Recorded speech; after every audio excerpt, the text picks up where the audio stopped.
Assalamualaikum warahmatullahi wabarakatuh. Saya Awud Fakih Al-Husni, NIM 19106012255.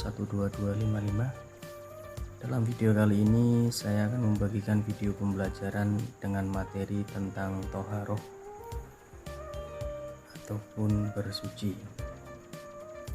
Materi ini menjelaskan tentang tata cara dan apa saja yang ada kaitannya dengan toharoh. Untuk itu kita simak bersama-sama video pembelajaran kali ini. Selamat menyaksikan.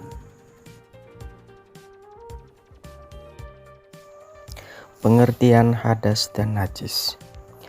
Toharoh menurut bahasa berarti bersuci, sedangkan menurut istilah ahli fikih, toharoh adalah membersihkan diri dari hadas dan najis atau berbuat sesuatu yang dapat memperbolehkan seseorang mengerjakan sholat, misalnya wudhu, mandi, ataupun tayamum. Dalam Islam, toharoh dibagi menjadi dua macam, yaitu toharoh dari hadas dan toharoh dari najis. Toharoh dari najis. Najis adalah kondisi sesuatu yang dipandang kotor menurut agama, yang menempel pada diri kita, yang menjadikan tidak suci dan harus disucikan. Dari segi tingkatannya, najis terbagi menjadi 3 bagian, yaitu 1. Najis mukhafafah atau sering disebut najis ringan, yaitu najis yang disebabkan oleh kotoran bayi laki-laki yang berumur belum 2 tahun dan masih minum air susu ibu. Cara untuk mensucikannya adalah hanya diperciki air pada tempat yang terkena najis. Yang kedua, najis mukhaladhah ataupun najis berat, yaitu najis yang terkena oleh air liur anjing dan babi. Adapun untuk cara mensucikannya adalah dibasuh 7 kali dengan air dan salah satunya diberi tanah pada tempat yang terkena najis tersebut.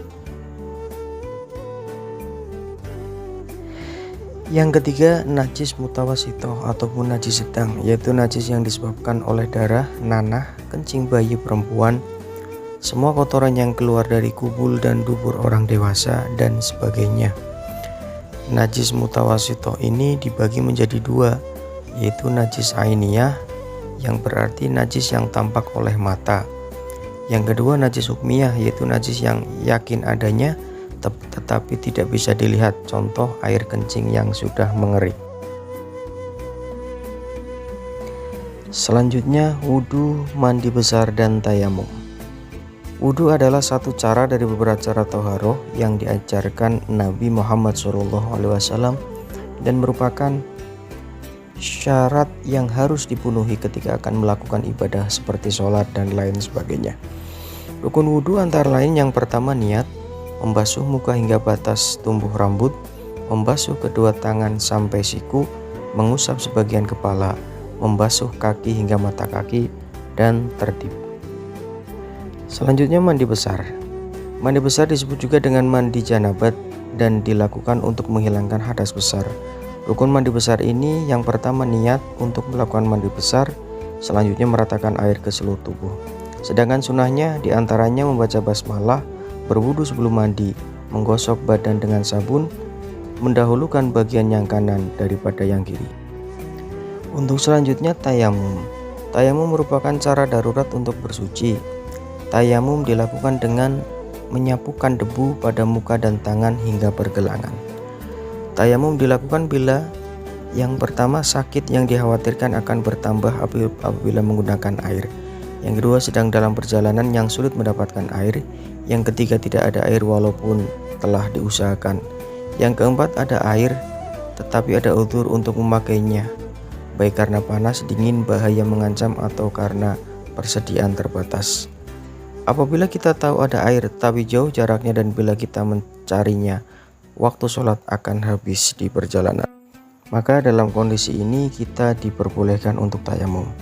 Sedangkan yang membatalkan tayamum adalah diantaranya melihat air, semua hal yang membatalkan wudhu atau mandi besar, dan yang ketiga murtad.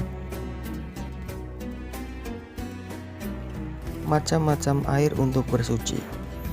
Yang pertama, air suci dan mensucikan, yaitu air yang jatuh dari langit atau terbit dari bumi. dan masih tetap keadaannya, seperti air hujan, air laut, air sumur, air embun, air es, ataupun air mata air. Yang kedua, air suci tetapi tidak dapat mensucikan, berarti zatnya suci tetapi tidak sah dipakai untuk bersuci. Seperti air yang telah berubah salah satu sifatnya, air sedikit yang kurang dari 2 kolah, air pohon-pohonan atau buah-buahan. Sedangkan yang dimaksud air muntah najis yaitu air yang sedikit yang terkena najis, baik berubah sifat maupun tidak. Untuk selanjutnya, air makruh yaitu air yang terjemur matahari dalam bejana selain emas dan perak. Oke, terima kasih. Demikianlah penjelasan terkait dengan materi Toharoh lewat video pembelajaran ini. Mudah-mudahan video ini bisa membantu menunjang pelajaran dari teman-teman sekalian, apalagi melihat kondisi saat ini yang sedang memperlakukan belajar dari rumah. Terima kasih. Assalamualaikum warahmatullahi wabarakatuh.